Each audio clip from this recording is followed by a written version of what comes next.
साक्षी red sari में सजी हुई स्वर्ग से उतरी हुई अप्सरा लग रही थी।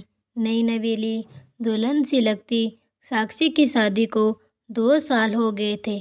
मायके की शादी में अपने पति के साथ आई साक्षी कुछ खुश नज़र नहीं आ रही थी।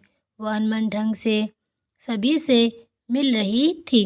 उसकी नज़रें किसी का बेसब्री से इंतज़ार कर रही थी, लेकिन वो शख्स उसे नहीं दिखा।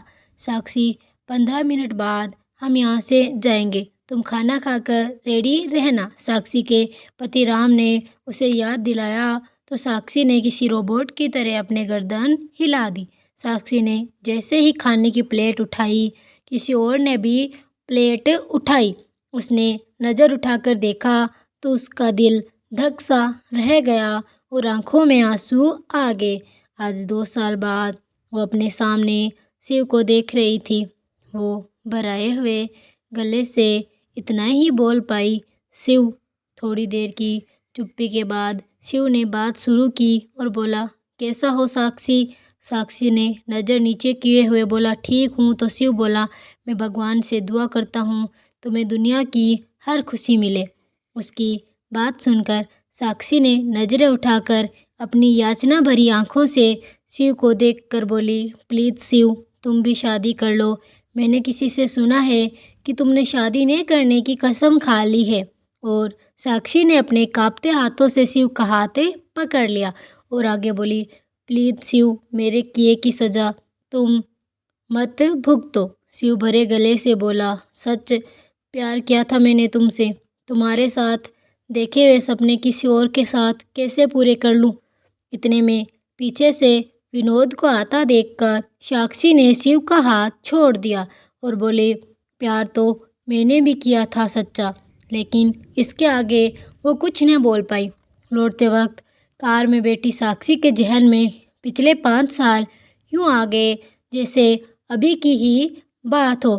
चाचा के बेटे की शादी में चाची के भाई के बेटे शिव से मिलना, नज़दीक आना और एक दूसरे को जीवन बिताने का फैसला करना।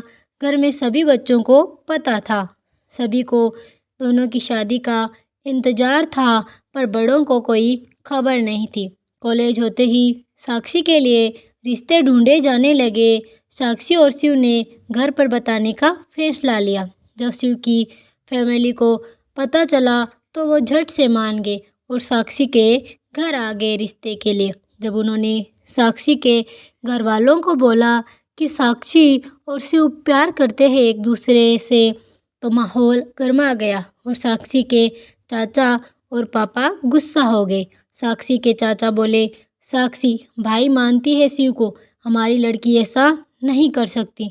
वो इतनी बड़ी नहीं है कि अपना जीवन साथी खुद चुन सके।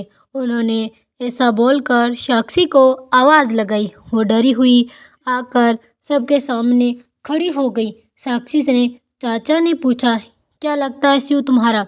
साक्षी कुछ भी नहीं बोली तो उसके पापा चिल्ला कर बोले, जो पूछा है उसका जवाब दो साक्षी। साक्षी बुरी तरह डर गई और अपनी मरियल आवाज़ में बोली, भाई उसके इस फैसले में सब क्लियर कर दिया।